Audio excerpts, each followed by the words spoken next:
Oh my goodness. And there it is. Wow, get the pin to go.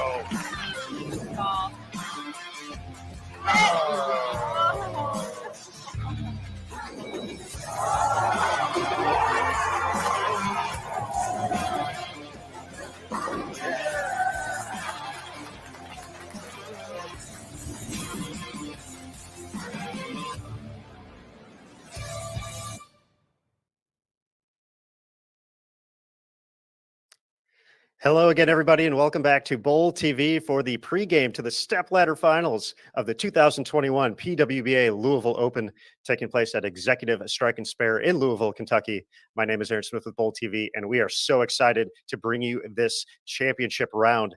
The 4 of the top 5 players on tour so far this season have advanced. We're going to have an opening match featuring Missy Parkin taking on Shannon O'Keefe, the 2-time reigning PWBA Player of the Year. The winner of that is going to take on Julia Bond, the 2-time winner, the breakout star of 2021, who is the overall points leader this season. And the winner of the semifinal will take on Dasha Kovalova, the defending champion at the Louisville Open. Last time we saw her in the title match at this center, she shot 300, folks, 300. It was an amazing moment, and we're ready for another amazing moment here. She's looking to defend her title. She has been running away from the field. Can she win one game to claim her 4th title overall, 2nd of the season?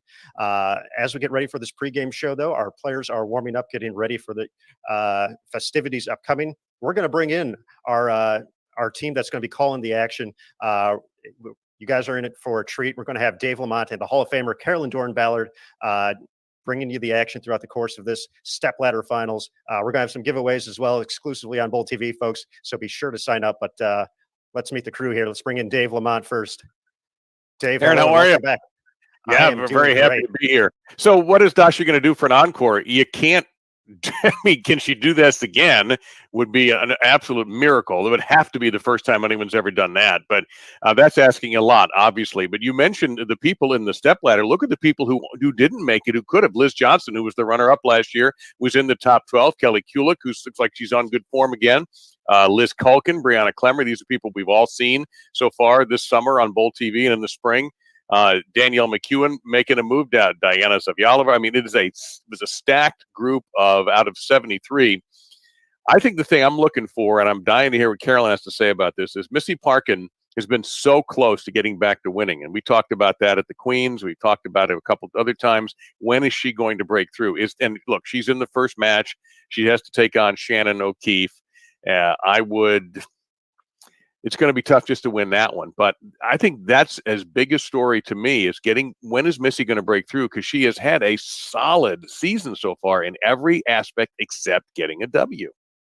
Well, let's hear from Carolyn right now and bring her into the broadcast, the Hall of Famer, the 20-time titleist, CDB. Hello. Hello, everybody. Hi, Aaron. Hi, Dave. Good to see you. Good to see you as well. Okay. So what is my take on this? Actually, I have 2 takes. Let's start with Missy.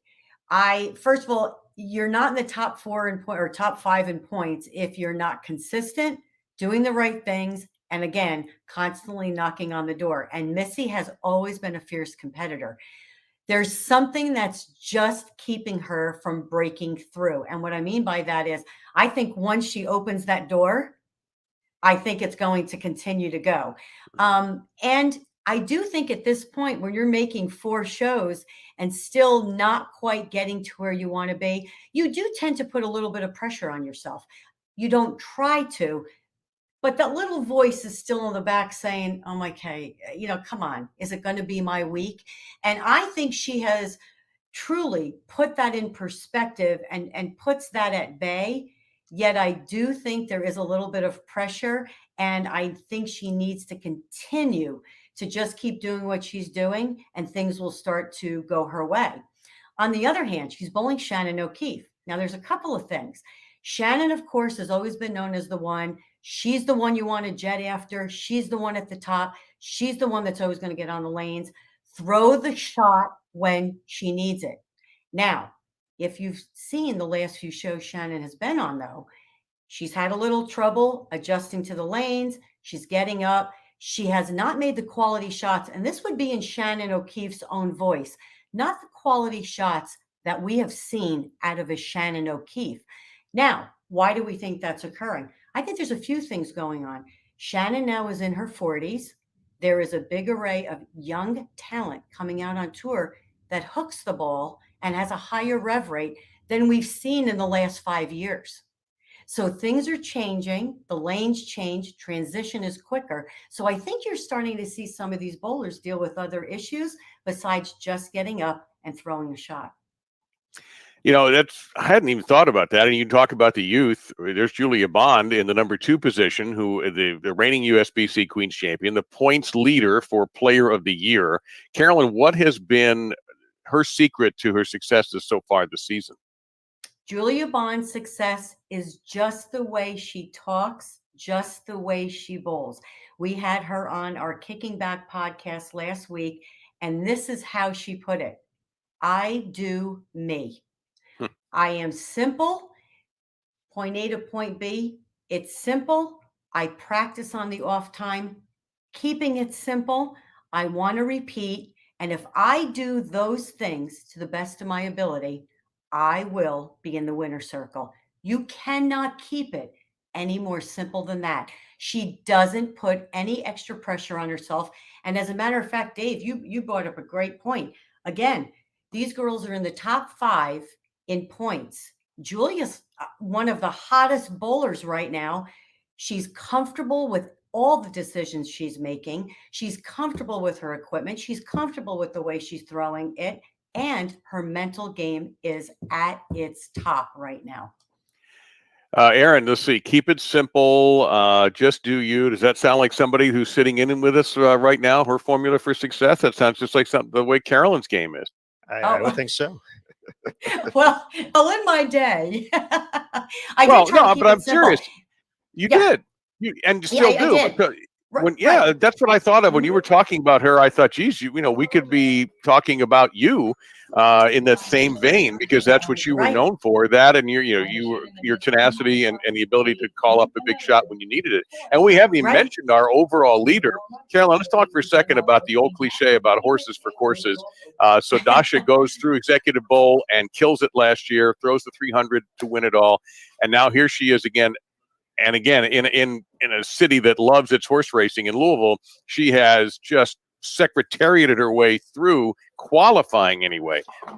Can you just talk a little bit about why some houses work so well for certain people? I think one of the great qualities about Dasha is she's so physically talented, and she just lets the ball come off her hand, right? Yet on the other hand, I still think Dasha doesn't think she's a great bowler. And I think that's what keeps her back on certain weeks, because I talked to her in Reno. So I'm not saying anything I haven't chatted with these ladies about. And she says, well, I'm just so glad to be here. I mean, I can't believe I'm sitting with certain bowlers, and I'm going, you're great. You are a PWBA champion. Walk like it, talk like it, just be it, Yet you come to these bowling centers that you are familiar with, where you won, where you did great things. And when you walk in that bowling center, that aura takes over. And I think that's what Dasha does. She walked in this week and said, this is my place. I did some amazing things here, and I'm going to take advantage of it. Not only that, it is true. Sometimes ball roll matches up, or your carry is better. You just have this comfort level. And that's what you're seeing here this week with Dasha. Do you have one or two places that you recall that were super magical for you? Oh, yeah, I do. I have a few. Princess Lanes in Pittsburgh, Pennsylvania. Okay. Very much so. Very much so. And I think anytime I bowled in Texas, and I'm very fortunate to say that, because sometimes it's tough to bowl in front of your hometown crowd. And I have to tell you, I had a lot of success in Texas. So thank you for all the Texas fans that rooted me on. Well, and of course, that's where you and Dell make your home also. So it's Right. a home game for you in a lot of ways. It has to be Exactly. comfortable. What have you seen about what do you expect today? High scores, low scores, somewhere in the middle? What are you looking for?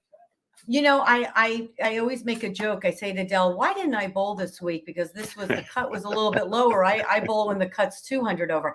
I expect high scores from these ladies anyway, because again, you don't make the show by not figuring it out. Number one. Number two, usually equipment wise, they are over prepared for the TV show. Even though they keep it simple, there's always that plan B, possibly that plan C, if you see how the lanes are breaking down and it's a little bit different.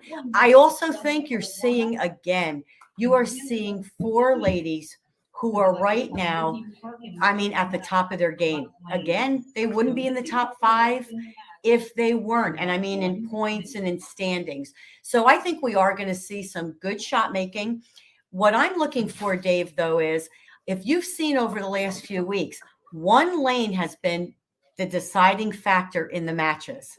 Remember last week we mentioned how they had people finishing, and I'm thinking I would have never had her finishing on this lane.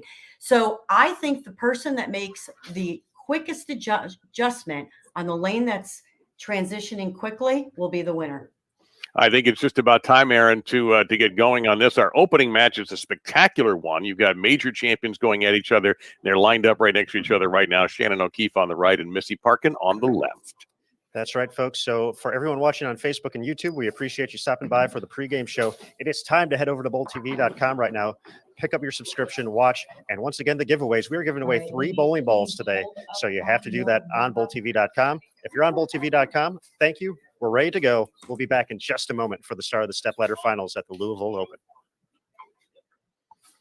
We'll need a full set of pins here on lanes 15